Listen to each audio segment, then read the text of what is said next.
Olá, pessoal, sejam bem-vindos à nossa aula sobre técnicas de estudo.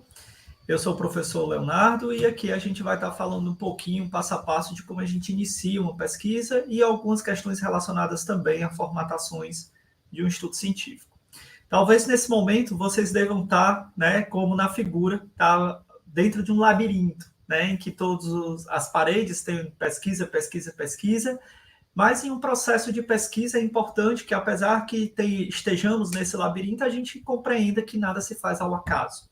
Para que a gente possa fazer uma pesquisa, a gente precisa se planejar sim, a gente precisa se organizar. São palavras que eu já utilizei anteriormente nas nossas aulas passadas, faz parte do nosso repertório e faz parte da metodologia.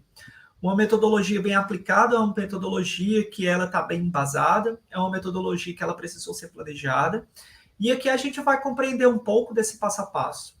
Toda forma de pesquisa ela precisa, de um pontapé inicial, e aqui a gente vai saber exatamente como é que a gente pode iniciar esse processo aqui, principalmente quem está se achando, se encontrando dentro desse labirinto. Para isso, a gente vai falar inicialmente sobre bases de dados. Tá? Existem bases de dados que elas vão organizar diferentes periódicos em diferentes áreas de conhecimento. Professor, que tanta palavra nova é essa que eu nunca ouvi falar? Bases de dados, gente, são sites, são repositórios em que eles vão organizar diferentes revistas científicas. Então, muitas vezes, para que a gente tenha acesso a diferentes trabalhos acadêmicos, sejam artigos, sejam teses e dissertações, nós podemos acessar esses sites e, por meio desse acesso a esses sites, a gente poder ter acesso aos estudos científicos que foram produzidos. Mas, professor, para que eu quero ter acesso a essas bases de dados? Para que exatamente eu possa ver o que é que foi falado sobre aquele estudo que eu quero falar, sobre o que é que já foi escrito, o que é que já foi pesquisado, o que é que a ciência já produziu de conhecimento em relação ao fenômeno que eu estou querendo investigar. Então, lembrem, tudo que a gente vai estudar, gente, possivelmente, boa parte, alguém já também deve ter estudado antes, ou em diferentes contextos, ou em diferentes regiões geográficas, ou levando em consideração outras particularidades. E baseado nisso, é importante de quem faz ciência contemplar, dar crédito a quem já veio antes e também estudou sobre aquilo, porque a gente já vai ter fundamentos para poder ver quais foram os resultados que foram encontrados em outros estudos, quais foram as definições, as características e diferentes elementos que vão contemplar a estrutura da nossa pesquisa.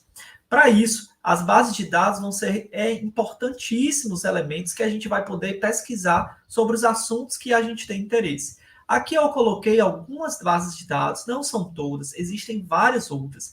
Essas que eu coloquei aqui como exemplo são bases de dados gratuitas, em que vocês podem estar acessando, seja essa Cielo, a Spell, domínio público, periódico CAPES, o Google Scholar, que vocês conhecem muito pelo Google Acadêmico, né? A Biblioteca Digital de Teses e Dissertações. Então, entrem nesses sites, se familiarizem com eles, vocês vão ver que eles são super auto-intuitivos, são fáceis de serem utilizados. Eu coloquei aqui alguns exemplos para que vocês possam ver como é o formato inicial das páginas da internet. Aqui está a página do Spell, em que a gente pode estar entrando, colocando bem aqui, ó, o título do documento, e a gente coloca a temática que a gente está estudando, né? Turismo sustentável, ou turismo religioso, ou diversos outros temas que façam parte, né? Turismo de pessoas idosas. E aí a gente vai colocar em pesquisar e vai ver o que é que essa base de dados tem em relação a determinado assunto. Aqui a mesma coisa, a gente pode ir na SCielo e também fazer o mesmo tipo de pesquisa. Vocês estão vendo aqui em artigos, e aqui a gente pode ir pesquisa de artigos. Ao clicar em pesquisa de artigos, a gente faz a mesma coisa, coloca o tema que a gente está estudando, coloca em pesquisar, e aí a gente já vai ver o que é que nessa base de dados a gente vai ter de artigos diferentes. Professor, basta eu pesquisar só em uma que eu já vou ter tudo em relação ao assunto? Não. Às vezes, aquele trabalho que está na SPEL, que a gente falou no slide anterior, nem sempre o trabalho vai estar na SCielo, nem sempre ele vai estar no Google Scholar ou Google Acadêmico. Então, o que é interessante? Que a gente possa entrar em diferentes bases de dados para fazer a pesquisa, porque às vezes um trabalho pode estar em uma base de dados e não aparecer na outra, tá? Aqui é o Google Acadêmico, que muitos de vocês já têm uma certa familiaridade, já conhecem. Também é uma excelente plataforma gratuita de busca, que também merece, né, e pode ser utilizado para pesquisar artigos científicos, para pesquisar livros, pesquisar produções acadêmicas. Aqui é uma outra página que eu comentei, que é a Biblioteca Digital Brasileira de Teses e Dissertações. Também ajuda bastante para que a gente possa ter acesso a dissertações de mestrados, a teses de doutorados, a trabalhos que foram produzidos em pós-graduações, para que a gente veja o nível desse trabalho, até se inspire nos instrumentos de pesquisa que foram utilizados, se inspire na metodologia. Então, também é outra base de dados super bacana, super interessante, gratuitas, que a gente pode estar utilizando. E aqui eu coloquei algumas estratégias iniciais de busca. Sabe quando eu falei antes para vocês? Gente, nenhuma pesquisa começa ao acaso. Tudo a gente vai precisar de um pontapé inicial. E o pontapé inicial é o que eu quero pesquisar, né? Se eu já tenho um tema, eu já sei qual é o fenômeno, né? Qual é a minha curiosidade, aí eu entro nas bases de dados. Nessas bases de dados, elas podem ser realizadas pesquisas pelo que a gente chama de descritores ou palavras-chave, que são palavras-chave que vão ter a ver com aquele título, né? Com o tema que eu estou querendo estudar. Então, vocês, além de colocarem palavras-chave que têm relação com o que eu estou estudando, como, por exemplo, turismo religioso, ou turismo de pessoas idosas, turismo na terceira idade, turismo sustentável, ou qualquer outra temática que seja relevante ou que vocês estejam pesquisando, vocês podem pesquisar pelo título do trabalho nessas bases de dados, pelo autor. Às vezes vocês conhecem que determinado autor ele sempre fala sobre o assunto que vocês estão estudando. Então vocês podem ir direto também para pesquisar, colocando o nome do autor e vendo quais são os trabalhos que esse autor tem científicos na área. Também a gente pode ter acesso a meio de resumos, ou Webster, que é o resumo em inglês, palavras-chave ou keywords, o ano de publicação. Vocês vão ver que ao fazerem pesquisas nessas bases de dados, eles vão lhe dar uma série de informações que muitas vezes vocês vão já de cara poder dar uma lida para ver se aquele assunto, se aquele trabalho, ele vai ter realmente interesse, se faz sentido vocês olharem o artigo, fazer a leitura do artigo completo. Evitar informações, gente, provenientes, principalmente de sites não confiáveis. Uma das coisas que a gente sabe, hoje em dia a internet ela é livre e todo mundo pode criar uma página, pode colocar, pode postar aquilo que vem na cabeça. Mas, infelizmente, são informações que não podem ser consideradas como informações confiáveis. Então, ao verificarem os trabalhos, os estudos, deem preferência principalmente para trabalhos, pesquisas provenientes de artigos científicos. Ah, professor, eu posso utilizar livros também? Pode. A preferência por artigos é porque eu tenho uma quantidade menor de páginas. Artigos, geralmente, eles são publicados com maior celeridade. Mas é óbvio que capítulos de livros, eles também podem estar sendo utilizados para fundamentar os estudos de vocês. Quando eu digo evitar informações provenientes de informações duvidosas, ou que nem sempre a gente sabe se realmente são informações confiáveis, são informações de blogs ou de sites não confiáveis que a gente não sabe a fonte, que a gente não sabe quem escreveu, ou se realmente teve um processo criterioso de pesquisa por trás.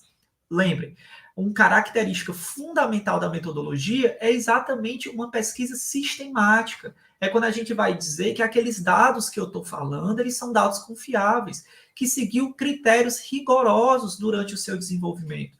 Então, por isso é tão importante que, de fato, a gente entre nessas bases de dados para que a gente possa pesquisar. Uma sugestão aqui, uma proposta, é que vocês entrem, escolham uma, duas, três bases de dados, dessas que eu acabei de falar para vocês. Entrem lá e coloquem um tema que vocês acham interessante dentro da área de turismo. E aí vocês vão ver o que é que vai vir de trabalho, vocês olham o título, deem uma olhada no resumo, vejam basicamente, e aí vocês baixam o trabalho. Como eu disse para vocês, esses artigos que são disponibilizados nessas bases são produções que são disponibilizadas de forma gratuita na internet. Então vocês baixam, olham, fazer a leitura desses trabalhos é fundamental para que vocês vão se familiarizando com o processo de pesquisa e com a estrutura também de trabalhos. Muitas vezes os alunos chegam para mim e falam, professor, mas ler artigo científico é muito difícil. A gente não é. O processo de alguns alunos acharem difícil é porque a gente não tem o hábito. muitas vezes não se cria a familiaridade de leitura de artigo. E isso faz parte de um processo de pesquisa. Faz parte, como eu já falei em aulas passadas, de se criar um repertório, de se criar um contexto e você ir se familiarizando com leituras de artigos também, e também com a parte de procedimentos metodológicos. Ao falar em processo de pesquisa, a gente precisa compreender que ele vai fazer parte de, principalmente, de macro etapas, e a primeira etapa é a etapa de planejamento. Lembra que a gente já falou sobre isso antes? Todo estudo bem feito, ele precisa ser um estudo planejado. Para vocês assistirem essa aula nesse exato momento, vocês precisaram se planejar. Vocês precisaram se planejar em relação ao horário, vocês precisaram se planejar em relação ao material que vocês vão ter dispostos, se estão com um caderno aí, com caneta, precisaram se planejar, por exemplo, com o tempo que vocês vão ter para se dedicar em relação à nossa disciplina ou em relação ao curso de turismo. Então, o planejamento ele faz parte da nossa vida diária e dentro de um estudo científico ele não é diferente. A fase da pesquisa de planejamento é quando a gente começa a pensar, a projetar o que eu vou estudar. Nossa, se eu vou pesquisar alguma coisa, a primeira coisa, o pontapé inicial, é que assunto. Ah, professor, mas eu ainda não faço ideia do que é que eu posso pesquisar. A gente comece a verificar que temas vocês acham relevantes. Comecem ao assistir um jornal, a ler uma reportagem numa rede social, ou a ler um trabalho, um artigo, um livro. Comecem a ver que temáticas despertam interesse para vocês. O mais interessante é quando a gente estuda algo que é uma curiosidade nossa, que é um interesse nosso pessoal de descobrir. E muitas vezes isso faz parte do nosso cotidiano, faz parte do nosso dia a dia, seja pessoal, seja profissional, seja acadêmico. Então comecem a observar o cotidiano de vocês. Respondida essa pergunta, a gente vai para uma outra, que é por que eu quero estudar isso? Nossa, por que eu quero entender? Por que é interessante? Para que esse estudo ele pode ajudar? Né? Para que ele vai servir? Onde esse estudo ele pode ser realizado? Ah, professor, eu quero fazer esse estudo na cidade onde eu moro. Ah, eu quero fazer esse estudo em um determinado setor turístico. Então, é interessante que a gente consiga delimitar o máximo possível uma pesquisa. Uma pesquisa de TCC de graduação, a gente não consegue contemplar um universo muito grande, estudar um Brasil todo, o mundo todo, porque a gente tem uma questão de temporalidade, tem um tempo, tem limitações de recursos, de tempo, que precisam ser respeitados. Então, quanto mais delimitado, melhor, mais direcionado está a pesquisa de vocês. Quem vai fazer parte do estudo é uma outra pergunta importante. Quem é que eu vou estar querendo que participe da minha pesquisa? São turistas? São turistas de uma idade específica? Ou são, por exemplo, empresários? São donos de hotéis? Ou são donos de pousada? Ou são profissionais que trabalham no setor de turismo? Ou são docentes do curso de turismo, ou são alunos do curso de... Então, assim, quem vai fazer parte do meu estudo? Professor, como é que eu escolho quem? Vai depender do quê? Vocês estão observando que cada uma dessas perguntas, elas têm relação uma com a outra. Nenhuma dessas perguntas, ela pode ser respondida de forma aleatória. E todas elas vão partir principalmente do que eu quero estudar. O que, como eu disse no início, é o fenômeno, é o tema, é qual é o assunto. Então, quem vai participar também vai ser fundamental. Como essa pesquisa vai ser aplicada? Vai ser feita pessoalmente? Eu vou construir um questionário e vou mandar numa rede social? Eu vou mandar num grupo de conversa? Eu vou colocar essa pesquisa para começar, para ser realizada de que maneira? Quando esse estudo vai ser feito? Vai ter uma temporalidade específica? Por exemplo, em determinada cidade tem um período que tem um crescimento turístico muito grande, porque tem um determinado tipo de festejo religioso, ou um aniversário da cidade, ou da padroeira, ou algum tipo ou período turístico de férias. Então, geralmente, esse período é um período muito característico, que é importante na minha pesquisa, e isso precisa também estar sendo colocado dentro do estudo de vocês. E quanto? Essa minha pesquisa ela vai me custar muito caro? Porque se for uma pesquisa que vai custar caro, talvez não seja uma pesquisa interessante nesse momento, já que a gente tem principalmente limitações de recursos, né, dentro da graduação. Então, quanto àquela pesquisa, a gente precisa ter um estudo pé no chão, sabe, pessoal? É o que eu gosto muito de falar aos meus alunos.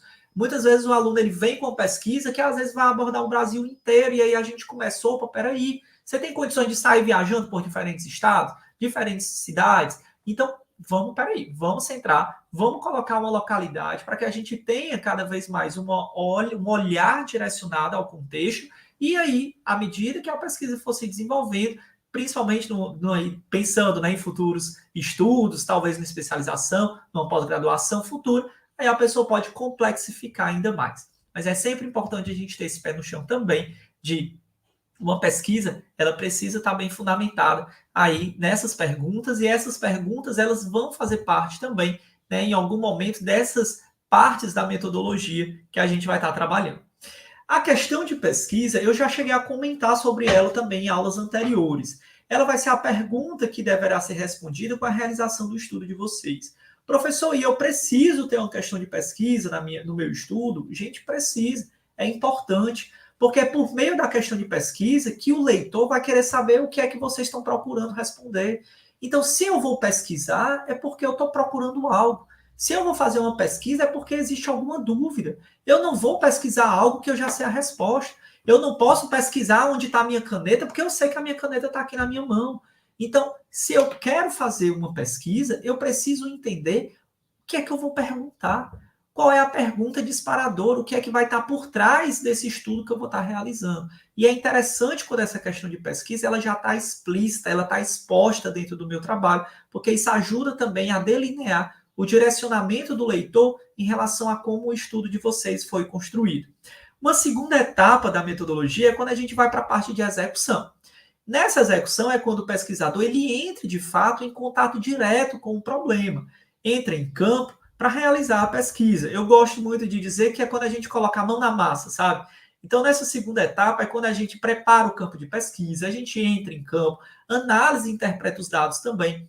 Nessa segunda etapa é quando a gente vai fazer a pesquisa, entrega o questionário, ou vai fazer as entrevistas, ou vai coletar os dados por meio da internet. A gente vai se debruçar nesses resultados, vai passar a analisar. Então, é como a gente fala, executar. É quando a gente coloca aquilo dali de fato, a mão na massa.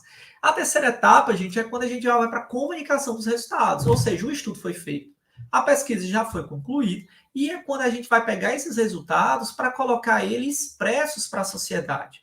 Essa expressão para a sociedade é quando a gente vai dar a devolutiva. Lembrem, é para isso que nós estamos aqui. Uma universidade ela é composta por ensino, pesquisa e extensão. E quem são os principais interessados? A sociedade. São as empresas, são as comunidades, é a sociedade como um todo, o setor turístico ou qualquer outro tipo de setor que vai usufruir dos estudos que são produzidos aqui, que vão ser colocados e expressos por meio de trabalhos de conclusão de curso, que é o que a gente chama de TCC, por meio de artigos científicos, de teses, de dissertações, que vão ser colocados para que possam outras pessoas darem olhada nessas pesquisas, se inspirarem e realizarem também outros estudos, dando até continuidade à pesquisa que foi feita.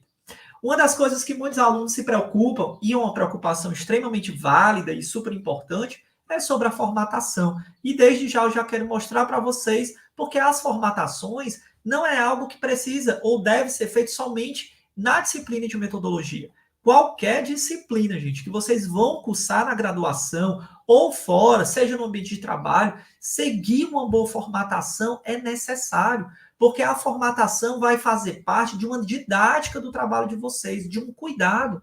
Quando você recebe um texto e ele está bem formatado, é um texto que ele já traz uma organização. Então, o leitor, ao se debruçar num trabalho que está com a formatação correta, ele vai ver que a pessoa que produziu teve o cuidado, teve o carinho, teve a atenção de colocar ele dentro de uma formatação padrão, adequada que é solicitada, e isso já traz uma organização importante que facilita a leitura do trabalho de vocês.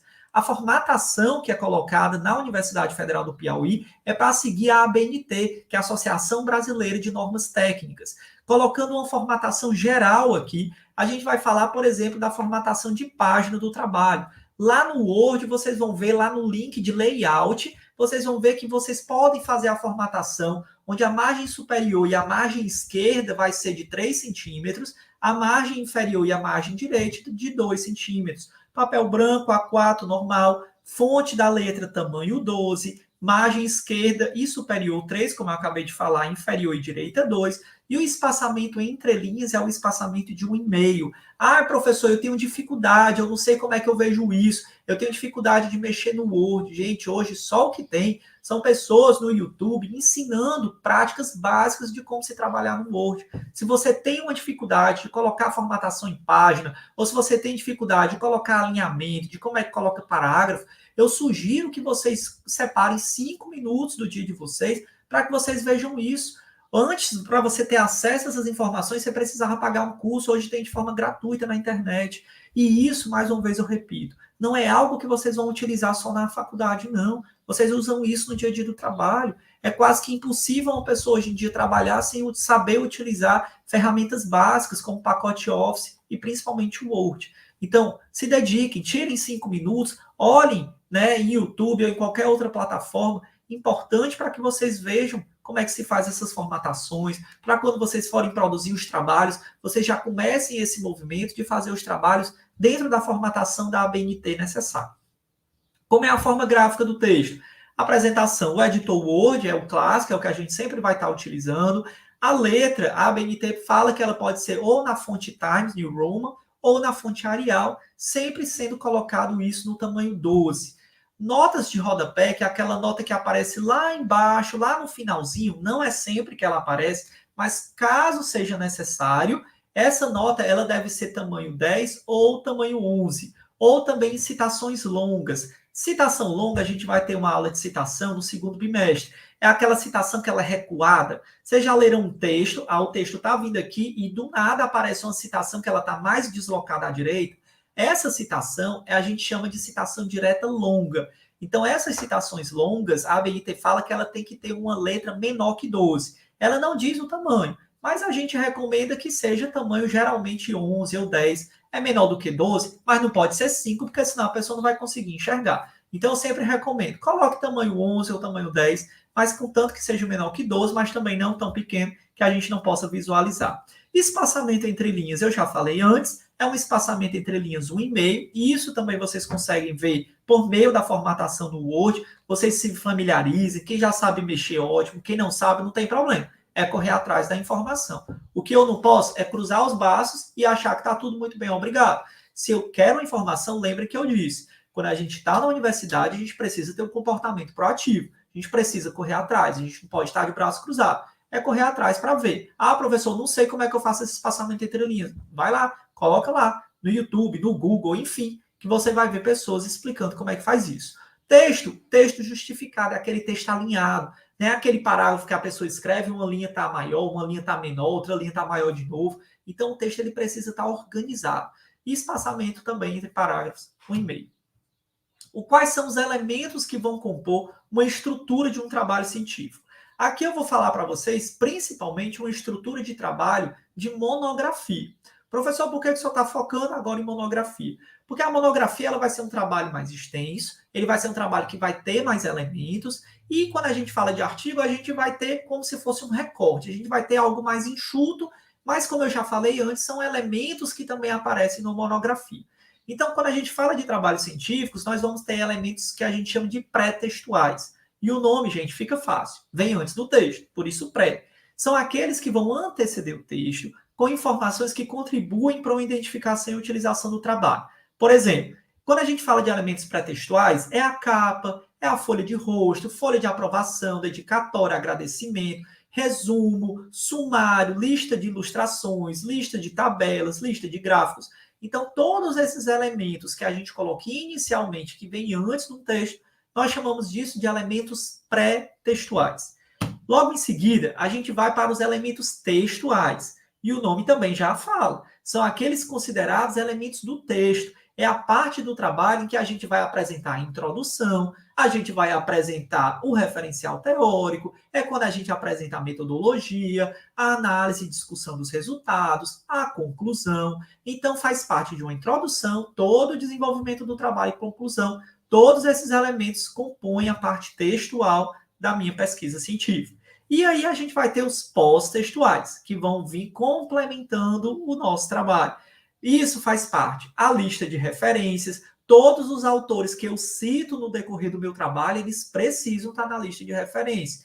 Então, não basta só citar, eu preciso colocar lá. Professor, por quê? Porque se o leitor tiver curiosidade, eu li um trabalho de fulano e ele citou esse autor. Eu quero ler o texto desse autor. Eu quero ver o que mais esse autor trouxe no trabalho dele. Ele vai lá na sua lista de referência, vê o título do trabalho, vê a informação do ano e pode procurar e encontrar o mesmo trabalho que você citou. Vai ter o apêndice, que são os elementos que foram elaborados pelo próprio autor, geralmente o questionário, o roteiro de entrevista ou outros tipos de elementos.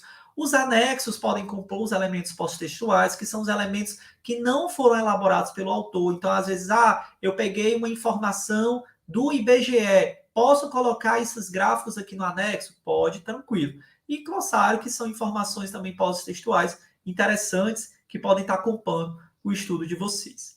De uma maneira geral, quando a gente trata de artigos científicos, nós vamos ter uma estrutura básica, e isso aqui também faz parte de uma estrutura quando a gente trabalha, por exemplo, monografia, que é ter um resumo do trabalho, ter uma introdução do trabalho. O resumo eu gosto de dizer que é como se fosse uma vitrine. Quando vocês estão passeando, vocês olham uma loja, o primeiro contato que a gente tem com o produto, né, quando a gente olha o produto na vitrine, então a vitrine vai ser o resumo do seu trabalho. Quando a gente entra naquela loja e vai falar inicialmente com o vendedor para saber mais informações do produto, seria a nossa introdução. Então, a introdução vai ser a hora em que você contextualiza questões gerais que estão desenvolvendo em relação ao seu tema. Na introdução é quando você fala qual é a sua questão de pesquisa, você aborda, geralmente, né, uma visão geral sobre o fenômeno que você está estudando, por que você está estudando, a contribuição que esse estudo pode estar trazendo. Na introdução, você fala qual é o objetivo geral da sua pesquisa, o objetivo específico, se a pesquisa tiver, e diversos outros elementos. Depois a gente vai ter aulas que a gente vai falar especificamente cada um desses tópicos. Não se preocupem, aqui é só uma visão geral para que vocês possam entender o que compõe uma estrutura básica de trabalho científico. Referencial teórico é quando o próprio nome diz, eu vou referenciar o que a teoria já traz. Lembra que na aula passada a gente falou sobre bases de dados? Que eu coloquei aqui exemplos de sites que eu vou entrar para pesquisar autores. Esse estudo, gente, é exatamente para que eu possa referendar, que eu possa dizer, olha, fulano falou sobre isso no estudo dele, ciclano já disse isso outro, Beltrano disse isso. Então, referencial teórico é quando a gente fala dentro do nosso trabalho o que é que já foi produzido em relação ao texto, ao tema que a gente está investigando. A metodologia, e aí o nome é o nome da nossa disciplina, é quando a gente já vai exatamente para o passo a passo. É quando a gente chega para dizer qual é o tipo de pesquisa, foi quantitativa, foi qualitativa, foi mista, quanti-quali, qual foi o objetivo, foi exploratório, foi descritivo, foi explicativo. Então é quando a gente começa a delimitar com relação ao nosso estudo. Quem foram os participantes, a gente fala na metodologia, qual foi o instrumento utilizado, como foi o processo de coleta desses dados, como é que eu vou analisar os meus dados. Então, a metodologia ela vai compor essas informações sistematizadas, organizadas, para que eu possa dizer para o leitor que, de fato, aquilo dali se trata de uma pesquisa de caráter científico, que seguiu determinado rigor, seguiu determinado padrão, para que eu possa dizer que eu contribuí com a ciência. Análise dos resultados é quando a gente vai se debruçar aos dados que foram coletados e vai ver como é que eles conversam, quais foram os resultados que vieram provenientes deles, fazer a discussão desses resultados, do porquê que eles aconteceram, fazer um link com a literatura é super interessante para que eu possa ver autores que confirmam aquele dado ou que tiveram resultados diferentes, isso também pode fazer parte.